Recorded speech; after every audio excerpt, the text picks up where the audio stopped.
అన్న ఇప్పుడే మూవీ చూసాను. గేమ్ చేంజర్ అయితే సూపర్ ఉంది అన్న, చాలా బాగుందన్న మూవీ. ఎవ్రీ ఇండియన్ పీపుల్స్ కానీ ఈ మూవీ వాచ్ చేయాలని కోరుకుంటున్నా భయ. ఇంకోటి ఈ మూవీ డైరెక్టర్ శ్రీ శంకర్ గారు కాబట్టి చాలా ఎక్సైట్మెంట్గా ఉంది. మూవీ అయితే చాలా బాగా ఇచ్చారు. మూవీ అయితే ఎక్సలెంట్. రామ్ చరణ్ యాక్టింగ్ కానీ, హీరోయిన్స్ కానీ, ఫైట్లు కానీ, విలనిజం కానీ, మనకు ఫస్ట్ ఆఫ్ ఆల్ శంకర్ గారు అంటే ఒక సోషల్ మెసేజ్ ఇస్తారు. ఆయన ఈజ్ ఇండియాలో బిగ్గెస్ట్ నెంబర్ 1 డైరెక్టరు. శంకర్ గారి తర్వాత ఎవరైనా నాకు తెలిసి ఇండియాలో డైరెక్టరు. మూవీ అయితే ఇచ్చి పడేసి మనకు సాంగ్స్ కానీ, ఫైట్లు కానీ, రామ్ చరణ్ యాక్టింగ్ కానీ, కొన్ని పాలిటిక్స్కు మనకి ఎలా ఉండేది అనేది ఈ మూవీలో మనకు శంకర్ గారు చాలా క్లియర్గా చూపించారు. ఏదైనా ఒక ఈ ఇండియా ఇండస్ట్రీకి, ఫిల్మ్ ఇండస్ట్రీకి ఏదైనా ఒక అద్భుతం చేయాలంటే అది ఓన్లీ శంకర్ గారి వల్ల అవుతుంది. నాకు తెలిసి గేమ్ చేంజర్ మూవీ ఇచ్చి పడేసిండు.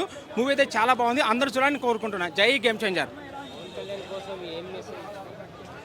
పవన్ కళ్యాణ్ కోసం అంటే అది రియల్ ఉంది. మూవీలో అయితే నాకు అది తెలియదు. ఒక మనకు పాలిటిక్స్ పరంగా మనకు సత్యాగ్రహి అంటే ఒక మనిషి ఎలా ఉండాలి, నీతి నిజాతిగా ఎలా ఉండాలి అనే అంశంపై మన శంకర్ గారు చూపించారు. అది మనకు మూవీ చూస్తేనే అర్థమవుతుంది. ఇంకోటి రామ్ చరణ్ యాక్టింగ్ కేక వేరే లెవెల్ ఇచ్చి పడేసిండు. ఆఫ్టర్ రంగస్థలం తర్వాత ఈ మూవీలో రామ్ చరణ్ అన్న ఆయన నట విశ్వరూపం చూపించారు. ఎస్.జె. సూర్య గారి విలనిజం వేరే లెవెల్, ఆయన నట రాక్షసుడు ఇచ్చి పడేసిండు. ఈ మూవీలో మెయిన్ హైలైట్ ఏంటంటే శంకర్ సార్ డైరెక్టర్. ఆయన డైరెక్షన్ చేసినట్టు ఈ ఇండియాలో ఏ డైరెక్టరు చేయలేడు. ఎందుకంటే శంకర్ సార్ గారు ఓన్ ఐడియాతో మనం ముందుకు వస్తారు. ఇప్పుడున్న డైరెక్టర్లు కాపీ చేసి ఆ సినిమాలో కాపీ, ఈ సినిమాలో కాపీ చేసి మేము తోపు డైరెక్టర్లు అంటున్నారు. అంత సీన్ లేదు. శంకర్ గారి తర్వాత ఇండియాలో ఏ డైరెక్టర్ ఎవరైనా కానీ ఇప్పుడు ఈ గేమ్ చేంజర్ మూవీ అయితే ఇచ్చి పడేసిండు.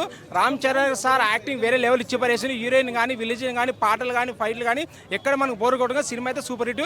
జై గేమ్ చేంజర్. జర్రగండి అన్నా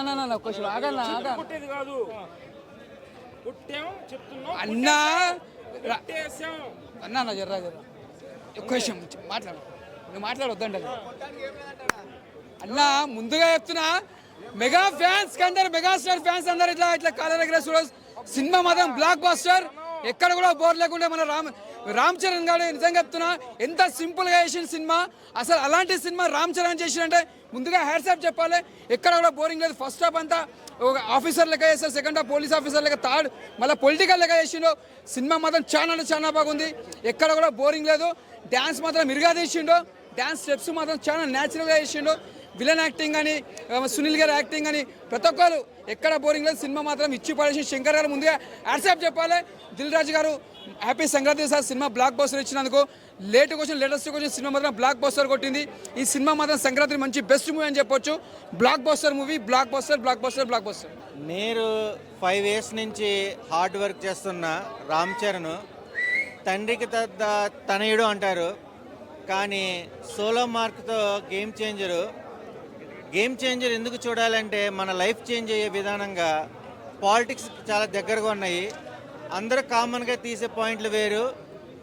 డబ్బు లేని రాజకీయము చూడాలనేది ఒక మోటో. శంకర్ గారి డైరెక్షన్ ప్రత్యేకంగా చెప్పక్కర్లేదు. ఆర్టిస్టుల పర్ఫార్మెన్స్ దగ్గరగా దిల్ రాజు గారి బ్యానర్లో ఒక మంచి కంటెంట్ ఉన్నది. ప్రతి ఒక్క ఓటుకి సంబంధించి సమయం కేటాయించి ఒక మోటివేషన్ డైలాగ్స్ అనేది అద్భుతంగా చూపించారు.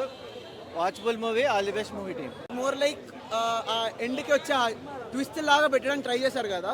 Those were like slightly interesting. Unpredictable అనే మార్క్కి కొంచెం జస్టిఫికేషన్ చేయడానికి ట్రై చేశారు.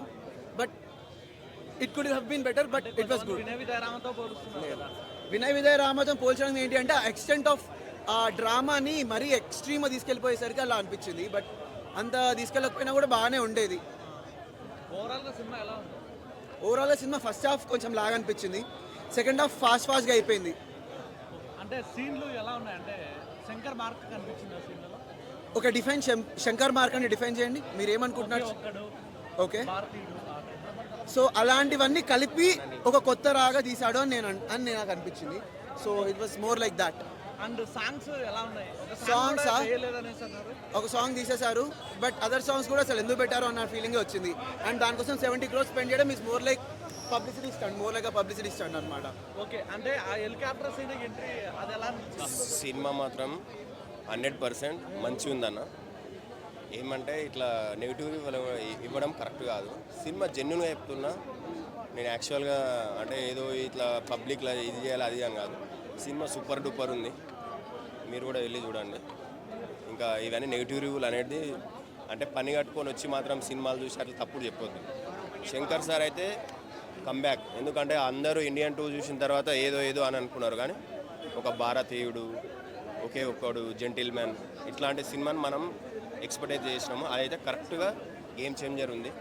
బ్లాక్ బస్టర్ సినిమా. రామ్ చరణ్కు మంచి కంబ్యాక్ ఇచ్చిండు. మూవీ అయితే రెగ్యులర్ కమర్షియల్ ఫ్లాట్లో ఉంది భయ్య. ఎందుకంటే మనం ఆల్రెడీ శంకర్ గారి ప్రీవియస్ మూవీస్లో చూసాం, భారతీయుడు కానీ, ఒకే ఒక్కడు కానీ, జెంటిల్మ్యాన్ కానీ. నాకైతే ఒకే ఒక్కడు అప్డేట్ వర్షన్ చూసినట్టు అనిపించింది. ఫస్ట్ హాఫ్ అయితే యావరేజ్గా ఉంది. ఇంటర్వెల్ ట్విస్ట్ అయితే ఎవరు ఎక్స్పెక్ట్ చేయరు, అది ఒకటైతే చెప్పచ్చు. అండ్ ఇంటర్వెల్ తర్వాత ఆ సీన్ తోటి సెకండ్ హాఫ్కి బాగా హైప్ వస్తుంది. సెకండ్ హాఫ్ స్క్రీన్ ప్లే కూడా బాగుంది.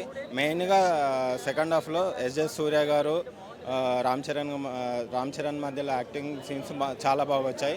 క్లైమాక్స్ కూడా కొంచెం ఓకే. బట్ ఏంటంటే రామ్ చరణ్ గారికి యాక్టింగ్ లెవెల్స్ వేరే లెవెల్ ఉన్నాయి. RRR తర్వాత మళ్ళీ ఆ లెవెల్ పెర్ఫార్మెన్స్ అనేది ఎక్కడో కొంచెం మిస్ అయింది.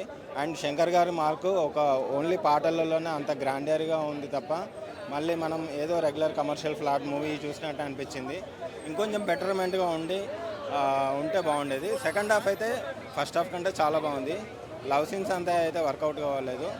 బట్ ఈ సంక్రాంతికి మాత్రం రాజుగారు చెప్పినట్టు కంబ్యాక్ తోటి అయితే వచ్చారు. శంకర్ గారికి భారతీయుడు 2 కన్నా చాలా బెటర్గా ఉంది. రెగ్యులర్ కమర్షియల్ ప్లాట్ని ఇష్టపడే ఆడియన్స్కి మాత్రం పక్కా నచ్చుతుంది. అండ్ మెగా ఫ్యాన్స్కి మాత్రం పక్కా ఇది మాస్ జాతర అని చెప్పుకోవచ్చు. రెడీ. నా గేమ్ చేంజర్ మూవీ చూసి వచ్చాను. ఇద్దరికి ఫస్ట్ కంబ్యాక్ అన్న, ఇద్దరికి మెయిన్ కంబ్యాక్. ఒకటి శంకర్, ఇంకోటి రామ్ చరణ్. ఇద్దరికి biggest comeback, craziest comeback. Pure mass commercial movie with social message. Vote వేయడానికి చేతగాని ప్రతి ఒక్కరూ చూడాల్సిన సినిమా ఇది. ఎవరైతే ఇంట్లో కూర్చుంటారో ఓటు వేయడానికి కదలకుండా వెళ్ళి చూడండి ఫస్ట్ సినిమా. ఓటు వేయని వాళ్ళ కంట్రీ దేశం కూడా ఏమి ఇవ్వదు. యావరేజ్ కాదన్న, యావరేజ్లు బిలో యావరేజ్లు మాట పక్కన పెట్టండి. మూవీని ఇష్టపడే వాళ్ళు, సినిమాని ఇష్టపడే వాళ్ళు వెళ్ళి చూడండి. దేశాన్ని ఇష్టపడే వాళ్ళు కూడా వెళ్ళి చూడండి. ఇద్దరికి నచ్చుతుంది. అసలు మూవీ మాత్రం వేరే లెవెల్ ఉంది. I feast. Main plus point ఏంటంటే రామ్ చరణ్ చాలా కొత్తగా కనిపిస్తున్నారు. అంటే మనం ఇన్నాళ్ళు చూసిన రామ్ చరణ్ వేరు, ఇక్కడ ఉన్న రామ్ చరణ్ వేరు అనిపించింది. చాలా ఫ్రెష్గా ఉన్నారు. ఆయన స్క్రీన్ మీద ఆయనకున్న ఎనర్జీ, తర్వాత కియారా గారితో ఉన్న కెమిస్ట్రీ అసలు చాలా వండర్ఫుల్గా ఉంది. హీరోయిన్ని కూడా ఎక్కడ వాడాలో అక్కడ వాడుకున్నారు, ఎంత వాడాలో అంత వాడుకున్నారు. క్రేజ్ అంటే క్రేజ్ ఉండే వీళ్ళిద్దరు కెమిస్ట్రీ మాత్రం. సాంగ్స్ అయితే ఐ ఫీస్ట్. అసలు దోప్, రామ్ మచ్చా మచ్చా, జరగండి, 3 ఐ ఫీస్ట్. అసలు ఐ ఫీస్ట్ అంటే I feast. Shankar trade mark movie అన్న. శంకర్ గారు ఆయన ట్రేడ్ మార్క్తో తీశారు సినిమాని. స్టోరీ, స్క్రీన్ ప్లే ఎక్కడ తగ్గకుండా చాలా బ్యూటిఫుల్గా వెళ్ళింది. ఎక్కడ ల్యాగ్ అని కూడా అనిపించదు మనకి. రామ్ చరణ్ గారి ఫ్లాష్ బ్యాక్లో ఉన్న క్యారెక్టర్ని ఎంత అయితే హైప్ చేశారో ఆ క్యారెక్టర్కి రామ్ చరణ్ గారు న్యాయం చేశారు. అలానే ఆయన కాలేజ్ స్టూడెంట్గా ఉన్న క్యారెక్టర్, అట్లనే IAS ఆఫీసర్గా ఉన్న క్యారెక్టర్, ప్రతి చోట యాక్టింగ్ మాత్రం ఎక్కడ తగ్గలే రామ్ చరణ్ గారు. నేషనల్ అవార్డు అవన్నీ పక్కన పెట్టండి అన్న. మూవీ మాత్రం మాస్ కమర్షియల్ ఫీస్ట్ అంతే, ఎక్కడ తగ్గేది లేదు. నా రికార్డులు పక్కన పెట్టండి. నా రికార్డులను పట్టించుకోకండి. నెంబర్లు అవన్నీ వాళ్ళు చెప్తారు, మనం విని మనం కొట్టేసుకుంటాం అంతే. సినిమా బాగుందా లేదా, సినిమా వెళ్ళండి, థియేటర్లో కూర్చోండి, సినిమాని ఎంజాయ్ చేయండి అంతే. ఇది మన మూవీస్కి గేమ్ చేంజింగ్ మూవీ సంక్రాంతికి అంతే.